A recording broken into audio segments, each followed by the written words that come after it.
Olá, espero te encontrar bem nesse dia. Seguiremos nossos estudos bíblicos refletindo hoje sobre 1 Crônicas, capítulo 24.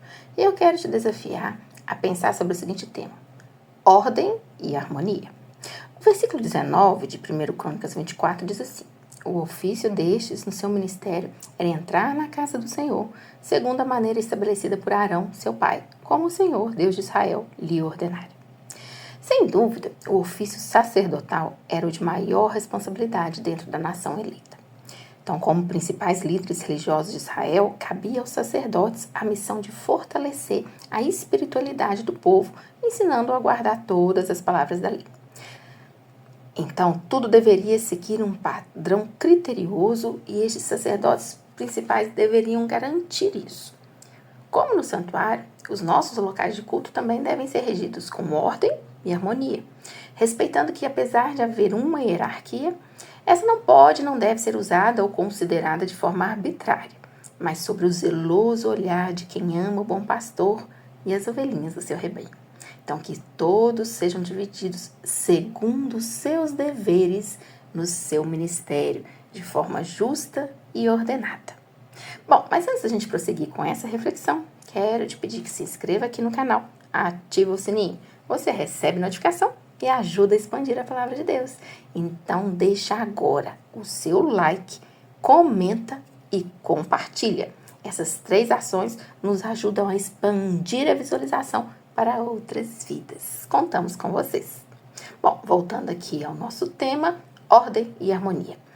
Quero sugerir que você leia 1 Crônicas capítulo 24 inteiro, para que a gente possa, então, ver alguns pontos dessa narrativa. Então, o capítulo ele vai começar destacando ali essa organização, né? Então, a divisão dos filhos de Arão, que eram sacerdotes, era essencial para manter a ordem na adoração dada a Deus. Então, Arão, o irmão de Moisés, foi o primeiro sumo sacerdote de Israel, e seus descendentes eram responsáveis ali pelo serviço no santuário. Então, essa divisão entre os descendentes de Arão não era arbitrária, mas parte do plano divino para garantir a santidade e a eficiência no culto. O restante do capítulo vai detalhar como os líderes dos sacerdotes foram escolhidos através de sorteio. Isso é notável porque demonstra ali a confiança que Davi tinha em Deus. A escolha por meio de sorteio era uma prática comum na época, mas nesse contexto ela era um reconhecimento de que Deus estava no controle e que a liderança religiosa deveria ser, então, determinada por ele. Então, tirar sorte significava depender de Deus.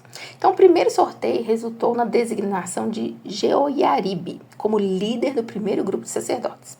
Este é um exemplo da imparcialidade nesse processo de seleção. Não era uma escolha baseada em favoritismo, mas uma decisão de Deus que Davi e os sacerdotes aceitavam sempre de forma humilde. O segundo sorteio designou Jedaías como líder do segundo grupo de sacerdotes. E aí a lista detalhada dos nomes dos líderes de grupos subsequentes demonstra ali todo esse cuidado nessa organização. Então, cada líder tinha suas responsabilidades claramente definidas.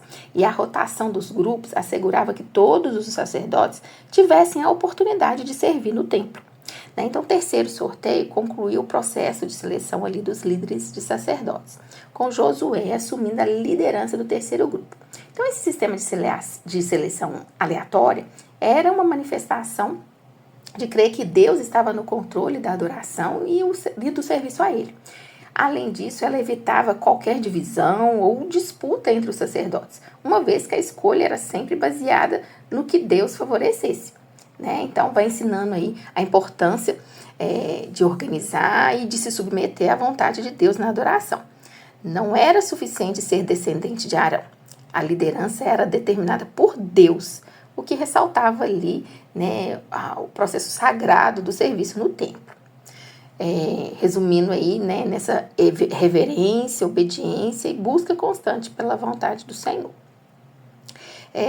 Começa então a organização ali dos levitas.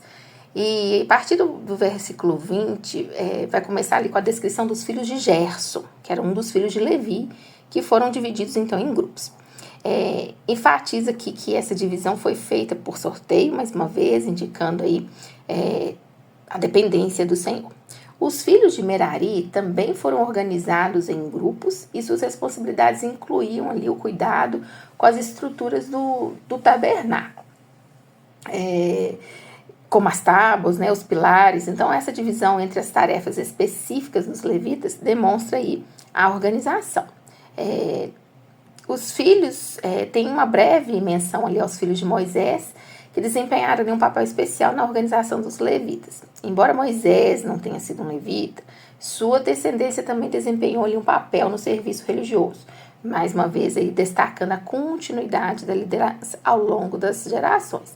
Então, a organização dos levitas, assim como a dos sacerdotes, revela sempre a preocupação com a ordem, com a santidade, com a eficiência no serviço religioso, né? Então, cada grupo com função específica, garantindo que o templo ali fosse mantido sempre adequado, né? E que o culto a Deus fosse conduzido, né, segundo os rituais e os preceitos já estabelecidos por Deus.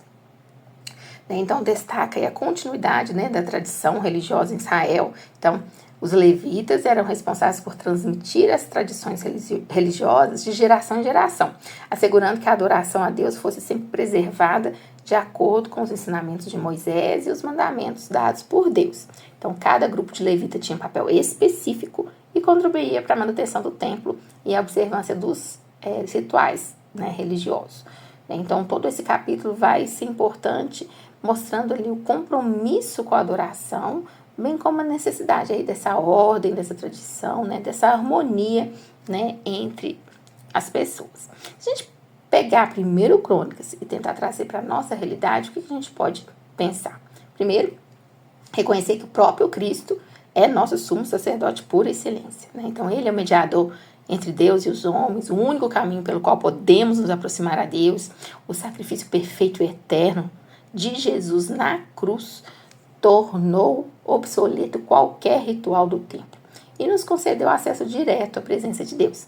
Então, como cristão, nossa adoração é centrada em Cristo e na sua obra redentora, né? Mas não é por causa disso que não podemos, agora, né, negligenciar a importância da ordem e da dedicação na nossa adoração. Então, assim como Davi cuidava ali bem específico e dividiu os sacerdotes em grupos e atribuiu as responsabilidades específicas, nós também devemos buscar uma ordem, né, dentro da nossa igreja local, né, nas nossas vidas pessoais. Isso implica o servir a Deus com diligência e excelência, né, em tudo que Ele nos confiar. Né, seja na liderança, seja no serviço voluntário, seja na adoração, né, devemos lembrar que cada um de nós, como membros do corpo de Cristo, nós temos um papel vital a desempenhar, cada um tem uma função. Assim como os sacerdotes e levitas tinham funções específicas no templo, também nós, como membros do corpo de Cristo, temos dons e talentos dados por Deus para serem usados na sua obra. Então, devemos buscar a orientação do Espírito Santo para descobrir os nossos dons e usá-los para a glória de Deus e o benefício da igreja. Né? Então, aqui nós temos uma lição clara, né, da importância da submissão à vontade de Deus. Então, Davi confiou na orientação de Deus a realizar o sorteio para determinar os líderes, né, dali. Da mesma forma, nós devemos buscar a vontade de Deus em nossas vidas, buscando a sua direção, através de oração, meditação nas Escrituras, né, dessa comunhão íntima com o Pai. Devemos submeter nossos planos, os nossos desejos aos planos soberanos de Deus, confiando que Ele sabe o que é melhor para nós. Amém? Vamos encontrar, então, esse local de confiança em Deus. Então, nossa busca por ordem, dedicação e submissão na adoração a Deus, nós não podemos esquecer que tudo isso é possível através da obra de Cristo em nós.